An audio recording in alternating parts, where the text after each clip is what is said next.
What It Takes to Be Great, written by Khatzumoto, posted in October of 2008.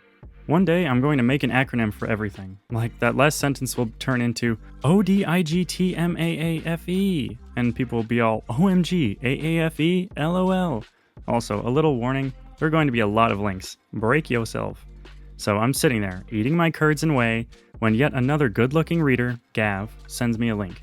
You know, one of those external links that comes up every once in a while, and just so resonates with the kind of things you read here that it simply has to be brought to everyone's attention. CNN Money/Fortune magazine, way back in October of 2006, put up this super article entitled What It Takes to Be Great. Wait, before I get into that, the Gav himself is a pretty amazing guy. Right before the JLPT fiasco, kids were saying things like, quote, "Making Anne sick.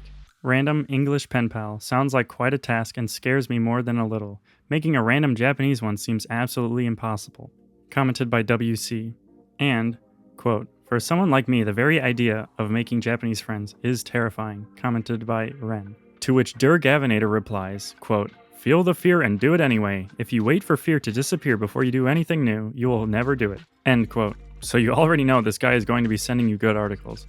Anyway, What It Takes to Be Great is pretty great. It's definitely got its fair share of gems of wisdom like this.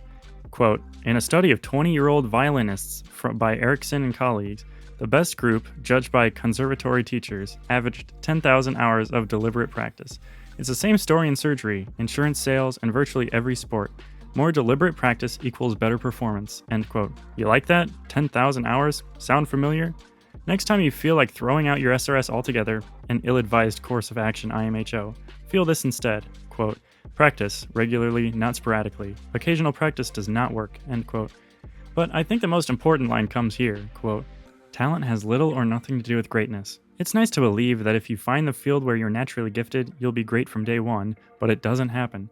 There's no evidence of high-level performance without experience or practice." End quote. Talent has little or nothing to do with greatness. Everyone sucks at the start. Write it on your liver. Practice, son. But the process doesn't have to be, as the Fortune article at one point suggests, painful. Remember what Julie Poppins says in Terminator. "A spoonful of sugar helps the medicine go down, Mr. Frodo." Dude, forget a spoon. Make a whole freaking smoothie. Get a bag of sugar.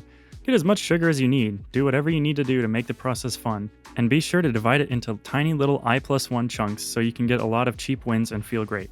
Time boxing, sentences, whatever it takes. Remember, you want to be doing, quote, activity that reaches for objectives just beyond one's level of competence, provides feedback on results, and involves high levels of repetition." End quote. So, baby steps. Anyway, enough from me. Go check it out for yourself.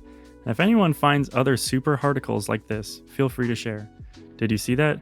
I just went a whole post without making a single disparaging comment about CNN and how they generally suck. The new economy, boom without end?